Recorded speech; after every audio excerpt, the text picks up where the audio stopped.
Shalom Bapak Ibu, selamat hari Minggu. Hari ini kita akan mendengarkan firman Tuhan.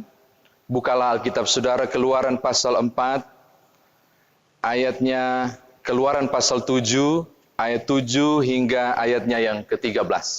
Keluaran 7, ayat 7 sampai 13. Sebelumnya, mari kita satu di dalam doa, kita berdoa. Kami mau mendengarkan firman-Mu ya Bapa, tolonglah kami, agar kami boleh memahami dan mengerti, lalu kemudian mengerjakan dalam kehidupan beriman kami. Ketika kondisi-kondisi tidak memungkinkan, firman Tuhan bisa kami dengar, kami syukuri, mampukan kami mengerjakannya. Demi Yesus Kristus, firman yang hidup, kami berdoa. Amin. Keluaran pasal 7, ayat 7 hingga ayatnya yang ke-13, firman Tuhan berbunyi demikian. Adapun Musa 80 tahun umurnya, dan Harun 83 tahun, ketika mereka berbicara kepada Firaun. Dan Tuhan berfirman kepada Musa dan Harun, apabila Firaun berkata kepada kamu, tunjukkanlah suatu mujizat, maka haruslah kau katakan kepada Harun, ambillah tongkatmu dan lemparkanlah itu di depan Firaun, maka tongkat itu akan menjadi ular. Musa dan Harun pergi menghadap Firaun, lalu mereka berbuat seperti yang diperintahkan Tuhan. Harun melemparkan tongkatnya di depan Firaun dan para pegawainya, maka tongkat itu menjadi ular. Kemudian Firaun pun memanggil orang-orang berilmu dan ahli-ahli sihir, dan mereka pun ahli-ahli Mesir itu membuat yang demikian juga dengan ilmu mantra mereka. Masing-masing mereka melemparkan tongkatnya, dan tongkat-tongkat itu menjadi ular. Tetapi tongkat Harun menelan tongkat-tongkat mereka. Tetapi hati Firaun berkeras, sehingga tidak mau mendengarkan mereka keduanya, seperti yang telah difirmankan Tuhan. Demikian firman Tuhan, terpujilah Kristus, haleluya. Haleluya, haleluya, haleluya.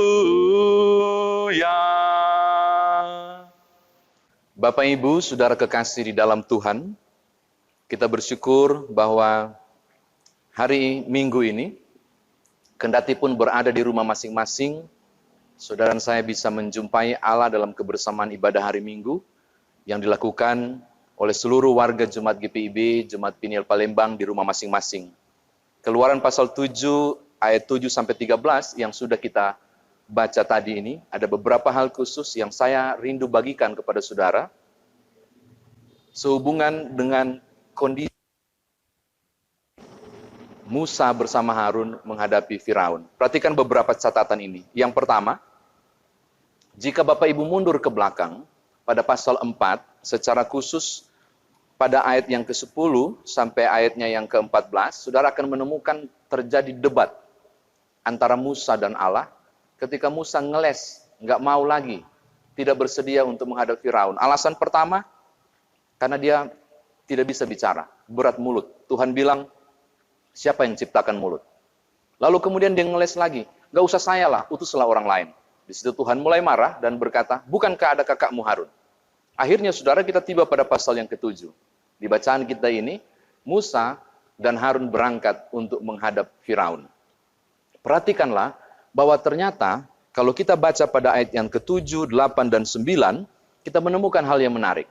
Bahwa ketika Allah mengutus utusannya, yaitu Musa dan Harun, Tuhan tidak pernah membiarkan utusannya itu berangkat sendiri. Selalu ada pendampingan, selalu ada modal untuk melaksanakan panggilan Allah itu. Ini disimbolkan melalui tongkat sebagai tanda penyertaan Tuhan, karena di balik tongkat itu ada kuasa Allah. Jadi mujizat terjadi karena Tuhan melalui tongkat itu. Kuasa Allah mendampingi Musa ketika berhadapan dengan Firaun. Ini hal yang pertama. Hal yang kedua, Bapak Ibu sekalian, lihat ayat yang ke-11 dan ayat yang ke-12.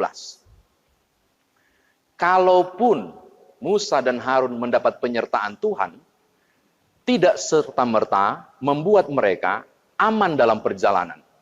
Kendati pun Tuhan menyertai mereka dengan kuasa yang luar biasa, tidak berarti tidak ada masalah. Justru Bapak Ibu Saudara kita menemukan ayat 11 dan 12, masalahnya juga besar. Selain menghadapi penguasa yang luar biasa hebat Firaun, ternyata mereka harus berhadapan dengan ahli-ahli sihir, orang-orang yang mampu membaca mantra, yang juga bisa mengubah tongkat menjadi ular, seperti tongkat Musa yang menjadi ular. Perhatikan baik-baik, ternyata ketika didampingi Tuhan, bukan berarti tidak ada masalah.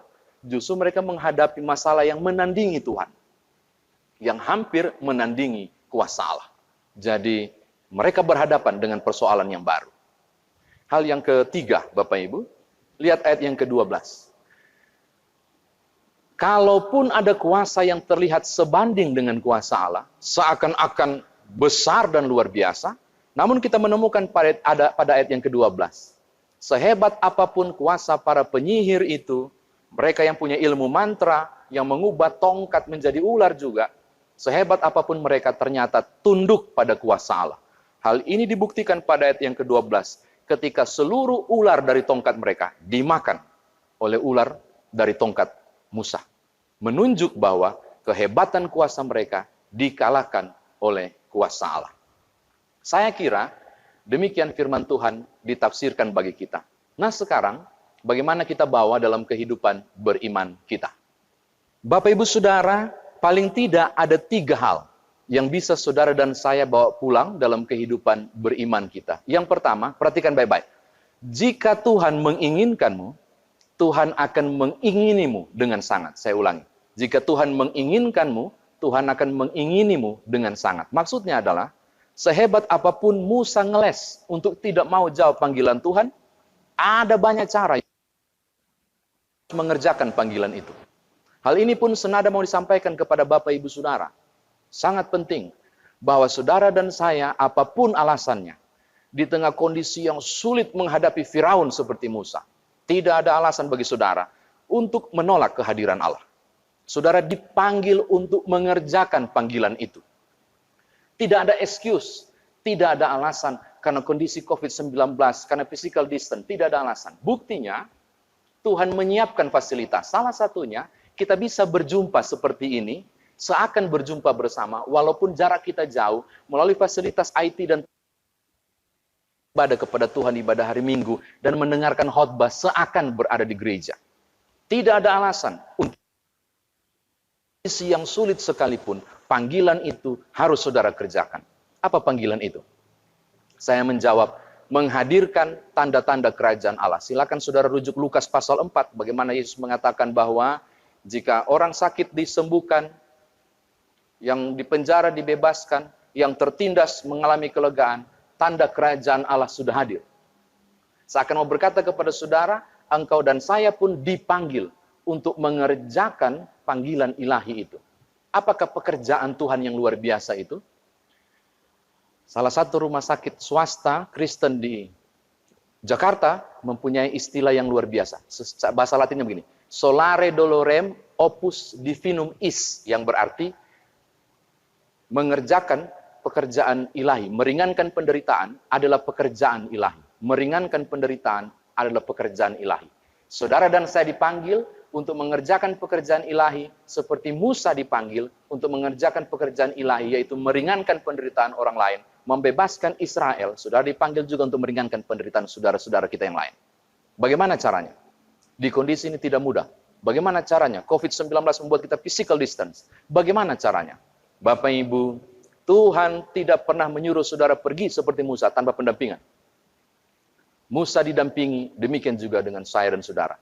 Musa diberi fasilitas, demikian juga saya dan saudara. Ada banyak cara yang bisa Tuhan pakai saudara, supaya saudara dapat meringankan penderitaan orang lain. Paling tidak, saudara diberikan hati, diberikan lutut untuk bertelut, dan berdoa bagi orang lain yang menderita di rumah saudara. Paling tidak, Tuhan memberkati kemampuan finansial saudara untuk jadi berkat di luar sana dan menolong setiap orang menghadapi kondisi yang tidak mudah. Paling tidak sebungkus nasi. Kemarin di status Facebook saya bilang, selembar masker bisa menjadi alat melegakan orang lain dan meringankan penderitaan. Hal-hal kecil seperti itu, tongkat-tongkat itulah yang akan saudara pakai yang Tuhan inginkan untuk mengerjakan pekerjaan ilahi itu, yaitu meringankan penderitaan. Terakhir Bapak Ibu, Firman ini saya juga mau tujukan kepada Bapak Ibu Saudara yang sedang terisolasi sekarang.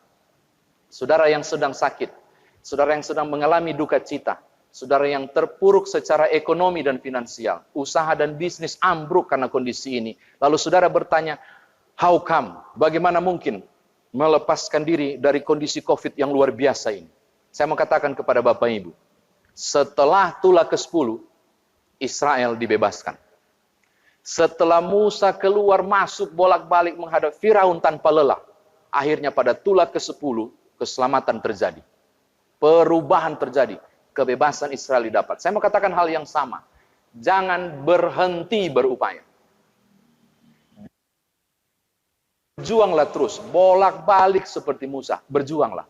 Pada waktu yang Tuhan tentukan, saya yakin suatu saat badai ini pasti reda. Suatu saat saudara dan saya akan menerima kabar luar biasa, yaitu kebebasan Tuhan sudah anugerahkan. Karena itu, mari pergi untuk menjadi berkat, menggerakkan tiap tongkat, meringankan penderitaan. Yang kedua, tetap percaya dan tetap berharap segala sesuatu akan indah pada waktunya. Tuhan berkati saudara. Haleluya. Amin. Bapak Ibu Saudara, kita mau masuk dalam doa syafaat, dan setelah doa syafaat, tata ibadah akan dilanjutkan di rumah masing-masing Bapak Ibu Saudara. Mari siapkan hati kita, mari menemui Tuhan dalam doa syafaat kita bersama-sama, kita berdoa. Bapa, kami bersyukur untuk kesempatan hari Minggu ini, di tengah kondisi yang tidak mungkin memungkinkan, Tuhan justru memungkinkan kami berjumpa dengan Engkau, melalui ibadah bersama di hari Minggu, di rumah kami masing-masing. Firman Tuhan meneguhkan dan juga menguatkan kami, serta menyapa kami.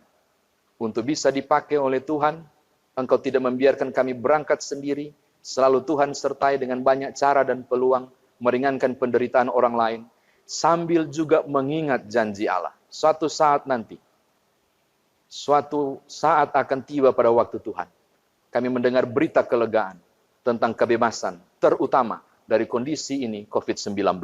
Terpujilah namamu, karena itu bersama Jemaat GPIB Peniel Palembang, yang sedang tertunduk dan berdoa di rumah masing-masing, kami bersatu hati menyerahkan dunia ini, Indonesia, Sumatera Selatan, Palembang, ke dalam tangan pengasihan Tuhan. Oh Bapa, kasihanilah kami. Kasihanilah dunia ini, kasihanilah negeri ini. Tolonglah kami. Lepaskanlah kami dari kondisi yang sangat sulit ini. Pulihkanlah negeri ini dalam nama Tuhan Yesus.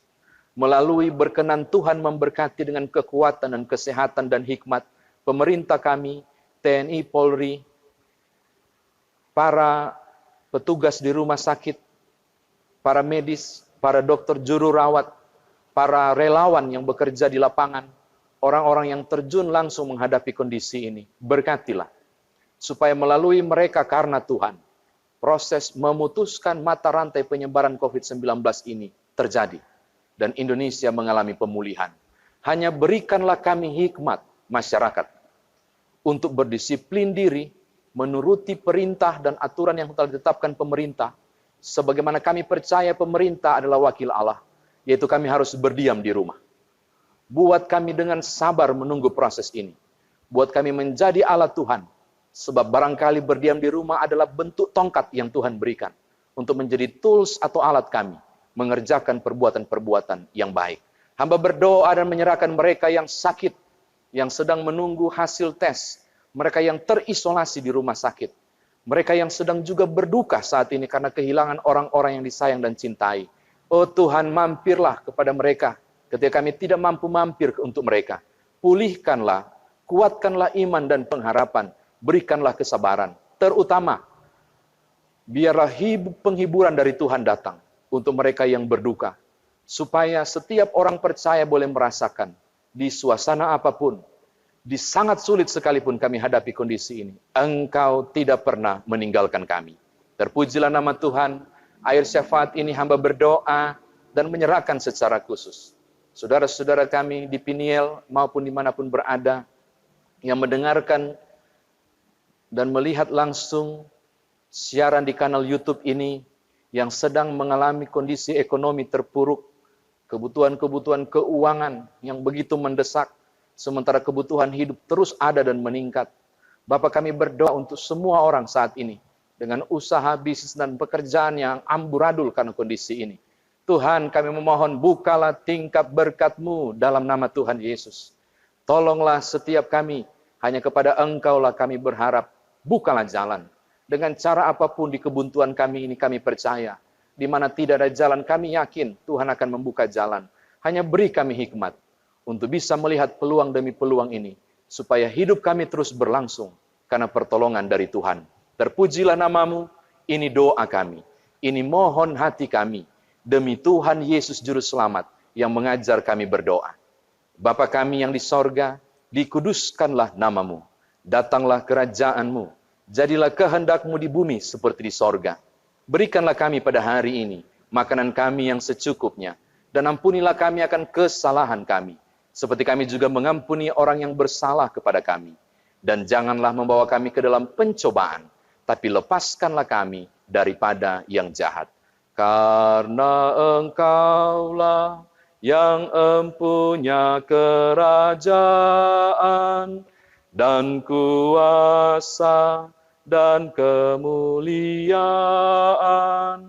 sampai selama-lamanya. Amin. Bapak Ibu, silakan melanjutkan tata ibadah di rumah masing-masing.